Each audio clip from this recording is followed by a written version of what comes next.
really go wrong with it unless you're second guessing yourself. You do have to be careful. You want to kind of get your lead settled and then decide your backup as the clock runs down. Matt is issuing a challenge. Matt opens up with Lando and the Sapphire as Gengar and Venusaur come out from Cybertron's side, which is the familiar lead that we just saw. Cybertron is shaking his head at the noise from the salty sweet, trying his best to focus. I would have a really hard time playing Pokemon at this point without such good earphones. Absolutely. Both players, though, looking like they actually, it looks like they just traded remarks about how crazy the noise is. I would say, like Aaron's game against Jonathan, he's gone for a relatively safe lead here. Absolutely. I wouldn't say that Matt actually has any Pokemon that can do too much damage to that Venusaur. Yep. It can do something like a Sludge Bomb on Sceptile, Giga Drain on Landorus. Absolutely, and the Intimidate was pretty much useless because there's two special attacks on Aaron's side of the field. And we're going to see the Mega Sceptile come through with its Christmas tree tail. Look at those bulbs on his back. It's fantastic. Venusaur's some ornaments. Yeah. Venusaur's going to follow suit. The starters both showing off their Mega Evolutions. Both of these are Pokemon that have very little reason not to Mega Evolve. Absolutely. And Landorus going right off with a Rock Slide. Going to see if it gets any flinches. Outspeeding that Gengar, and Komodo's going to go for a hidden power. There it goes. It's super effective, which I guess it could be HP Ice, but the Thick Fat's going to take care of it. Yeah, that is an HP Ice. And then, but the Thick Fat does take it very well, as you said. Ooh, the turn on the Landorus. Oh my God. Wow. That is a huge turn one for Cybertron, getting rid of that amazing turn one for Aaron. With no Rock Slide flinches, that went exactly as he planned. That's incredible. Just burning that Landorus completely neutralizes that threat. This thing, let's be honest, unless he scores flinches from here on out, it's a useless Pokemon. Yeah. Especially with two special attackers out. I mean, he's going to have to get rid of these guys before the Intimidate's going to be even remotely useless for something else to come out. But a Heat running it back, admittedly, isn't such a bad switch at this point. I doubt the Venusaur can do too much to it unless it has something like Leech Seed to wear it down. Gengar, since we know that it probably has Sludge Bomb, it might not be able to do too much to the Heatran. Yeah, well, the Heatran's going to be able to be completely immune to that Sludge Bomb. So Heatran was definitely a solid switch on Matt's part. But because of Venusaur's Thick Fat, Heatran can't do that much to it. It would, at this range, I wouldn't be surprised if it's a 2-hit KO, but then again, it depends on how Aaron decided to train his Venusaur, because... Yeah, I think that might even be overstating him, but with the Landorus Rock Slide thrown in there, 2 Heat Waves probably would get it out. And as we've seen many a time tonight, both those moves, Rock Slide and Heat Wave, have a chance to miss. So it is not a guaranteed 2-hit KO, even if you take both those turns and all 4 moves. All 4 moves have to hit.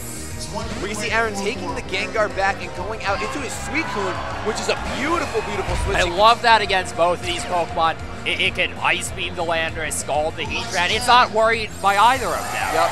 And Venusaur is going to go for the safe protect as we're going to see the Rock Slide come through and connect on the Suicune. Not going to do too much thanks to the burn. And is the Heatran just going to Heat Wave? Yeah. The Heat Wave is going to connect on the Suicune. Not very effective on the Suicune. No burn. I would call that a very, very safe play from Aaron. Absolutely. No reason not to go for it. One of the things that makes him like so consistent as a player, being able to go for safe plays like that. Yep. And not only that, you can see Aaron, he goes for safe plays, but he also, he was speaking a lot about not trying to go, you got to go for the hard reads if you want to make it this far, but you have to weigh the risk. Yeah, you have to know when to make big plays and when to make normal plays. Yep, absolutely. So both players intently think about what they're going to do. Since we know that's a Scarf Landorus, it outran the Gengar. It has to be Scarf. It's locked into Rock Slide. It couldn't go for something like U-turn to switch out or Earthquake for a bit of extra damage. Absolutely. It's just going to have to keep spamming Rock Slide, seeing if it can get any flinches. If it doesn't, it's not looking good for Matt. Absolutely not. So we're going to see this Rock Slide connect on both Pokemon. Are we going to see flinches? We're going to see a Heat Wave from the maybe get some burns. Both Pokemon take that Heat Wave very well. And not a single burn as Suicune sets up the Tailwind. That is the mid-game Tailwind. Aaron right there just thanking heaven for that happened. And the Giga Drain on the Landorus. Giga Drain, get some health back. And thanks to the Tailwind, I wouldn't be surprised if that Mega Venusaur can follow suit with another. Yeah, it kind of depends on how fast both of these Pokemon are. Since even if that's a Scarf Landorus with close to max speed, it's going to outspeed. Yeah, well, no, if the Suicune or Venusaur invested, they could outrun it. And, I don't know if they would be, though. Yeah, I wouldn't be surprised if Aaron did invest some speed in order to outspeed Yeah, the I think Landers. on something like Suicune that is always going to be having the tailwind option, it makes sense. But it looks like the Heatran is going to set up a Protect to guard itself as the Landers goes for another so Landorus rock. still is just the fastest thing on the field. Absolutely. I'm a little bit curious if that's Adamant or Jolly. Oh, and a double flinch! Oh my goodness, that's just...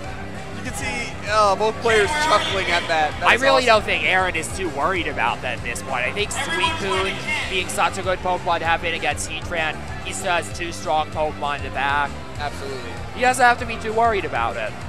As long as he does, I mean, even if another double flinch were to come, I think that Aaron's going to keep himself calm, cool, and collected in this match. And we see that the Landorus, like, I think it's probably going to be knocked out by Burn at the end of this turn. Aaron has no reason to target it in that case. Yeah, it might live with a sliver, but it's hard to tell from this range. It might and the be Venusaur switching out, I like that. Can't do anything to Heatran, just makes sense for it to leave. Absolutely. It is something that resists the Rock Slide, would resist the Heat Wave. That is a beautiful play on Aaron's side. Now Aaron's just hoping no flinch, no flinch. Oh, there goes the Citrus Vial. Yup. Best item in the game. Popping that cherry. Keep it in. Suicune is going to Scald on the Heatran, and that is going to do a little bit over half. Damage.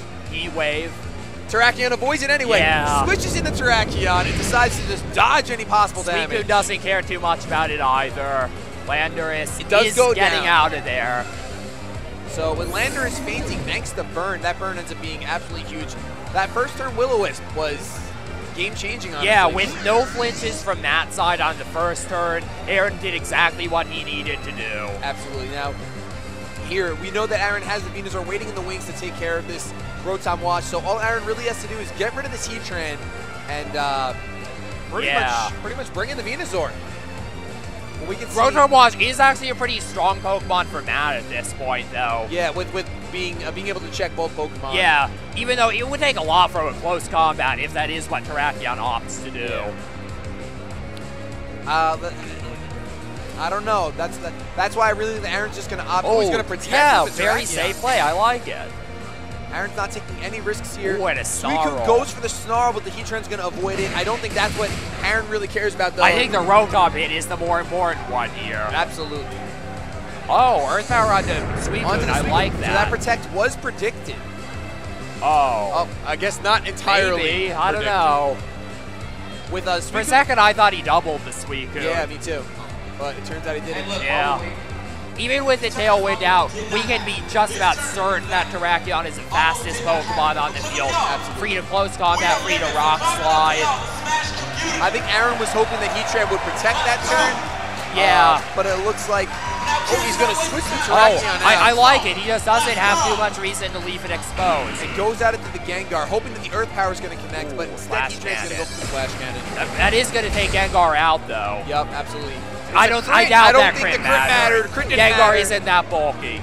Yeah. A Will-O-Wisp on the Suicune. And I wouldn't be surprised if the Tailwind set up here just for good measure. Yeah, to keep itself fast. Even if Terrakion doesn't care, Suicune does. Exactly. At this point, though, with the Tailwind up and the Rotom and Heatran here, I would be shocked. At this point, Aaron is free to put in his Venusaur, Giga Drain the Rotom, Scald the Heatran. It's just about locked up. Even if Rotom lives the Giga Drain, I don't think Matt has a chance here. No. Because the Suicune's going to go ahead, and we already saw the damage from Scald prior. It is going to be enough to take him out, unless a minimum roll happens. Oh no, that's definitely That's definitely KO range. And like you had said, even if the Giga Drain doesn't take out the Rotom. Because Rotom is weak to it, even though Rotom doesn't have too high a base HP, it's more defensive. Venusaur is going to get back a lot of health on the Giga Drain. We're going to see the Protect from the Heatran and the Protect Double from Protect. the Rotom trying to stall out that Tailwind. Trying to grasp straws here as Scald and Giga Drain just go unnoticed. I think if I were Matthew, I might just have protected Heatran there, knowing Rotom can probably live one of those Giga Drains and then try to take out the Suicune. I don't really think it matters. I don't think it matters. I think Matt's going, he knows that this is the end, and he might just be going for a double protect. Yeah. He might go for double protect at this point. Is this what you want? Because if that's what it is, if he doesn't get that, it's over. You would need all the protects in the world to get this in his favor. Exactly. Is Is this what you wanted from Apex? And the Salty Sweet continues to rile up as Cybertron seems to have already made his move, and Matt is just deciding exactly what he wants to do. He is going to try to get it on the Heatran. Oh, but Rotom isn't even going to try for Rotom it. is just going to do what you had said prior. Take a Giga Drain. I'm assuming the Citrus Berry is going to pop here. Rotom's probably going to try Will-O-Wisping the Venusaur here, knowing that Suicune is about to be knocked out by Burn. Absolutely. Oh, there goes the discharge, just to get a little bit of damage. Maybe see if he can get any paralysis. Yep. Not like it matters.